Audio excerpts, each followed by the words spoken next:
উমরাংশু NEEPCO রিজার্ভের জলে ডুবে যায় দুজন যুবক। ডিমা হাসাও জেলার শিল্পনগরী হিসেবে পরিচিত নেপকো রিজার্ভ। এই নেপকো রিজার্ভের জলে স্নান করতে ডুবে যায় দুই যুবক। শুক্রবার দুপুর 2টা নাগাদ এই ঘটনাটি সংঘটিত হয়।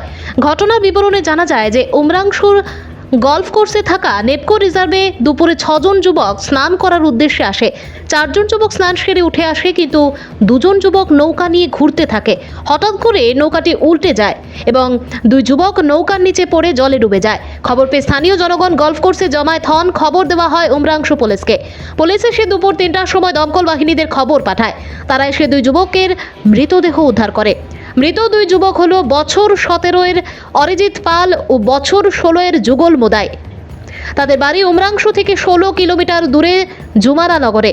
অরিজিৎ পাল উচ্চ মাধ্যমিক প্রথম বর্ষের ছাত্র এবং যুগল মোদই 10ম শ্রেণীর ছাত্র। এই 2 যুবকের মৃত্যুতে উমরাংশুর যমুনানগরে শোকের ছায়া নেমে এসেছে। মঙ্কু দাসের রিপোর্ট। तैरने आया लोग, खेलने आया होगा, नहाने के लिए दोस्त लोग के साथ आया होगा। तो नौका तो पलटी हो गया, उन लोगों को स्विमिंग शायद पता नहीं था, इसलिए उन लोग गिर गया। अभी लास्ट टाइम 45 मिनट्स लगा जिसे इन लोग को निकाल लिया। लोग क्या नाव लेके खेल रहे थे? हाँ, नौका लेके खेल रहा था। तो कितना जन आया था वैसे लोग? लोग 5 आदमी था। हम लोग सुनने में तो 5 आदमी था, 3 आदमी हम लोग यहाँ में आके मिला स्पॉट में। 2 आदमी डूब गया बोला, तो अभी हम लोग खुद उतर के मतलब फायर ब्रिगेड भी था, पुलिस वाला सब था हम लोग का साथ में। গম পালোঁ আমাৰ থানাৰ পৰা জনালে আমাক। আমি জনাওঁত আমি আহিলোঁ ইয়ালৈ। অহাত দেখা পালোঁ যে মানুহৰ গোটেই ভিৰ আৰু তাৰ লগৰ আৰু 4জন আছিলে। সিহঁতে 6জন আছিলে টোটেল। 6জনৰ পৰা দুজন তাৰমানে কি পানীত তাৰমানে যেতিয়া সিহঁতে গা ধুবলৈ সোমাইছিলে, তেতিয়া তাৰমানে সিহঁতে এই নাও পাল্টি হৈ তাতে ডুব গৈছে বুলি জনালে।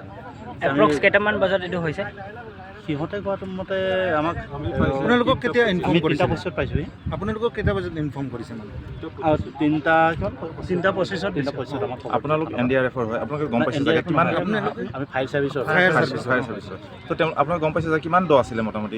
এইটো আমি এনে সঠিককৈ আমি যেতিয়া যোনখন জেগাত পাইছোঁ সিহঁতক তাত 10 ফুটমান আছে। তাৰপিছৰ পৰা বাঢ়ি গৈ আছে, তাৰমানে গৈ থাকিব সিপিনে ভিতৰলৈ।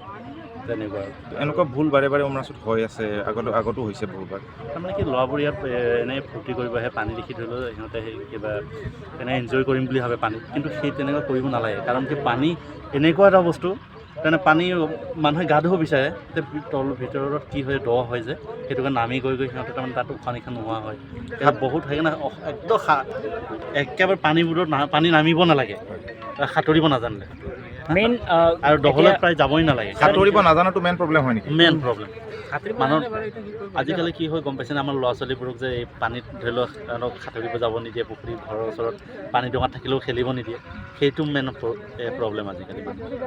সেইকাৰণে মানুহে প্ৰায় মই ভাবোঁ কি সিহঁতক সাঁতুৰিব যাব লাগে। এতিয়া 2টা ল'ৰা হয়, আমি ৰেস্কিউ কৰিলোঁ 2টা ল'ৰা।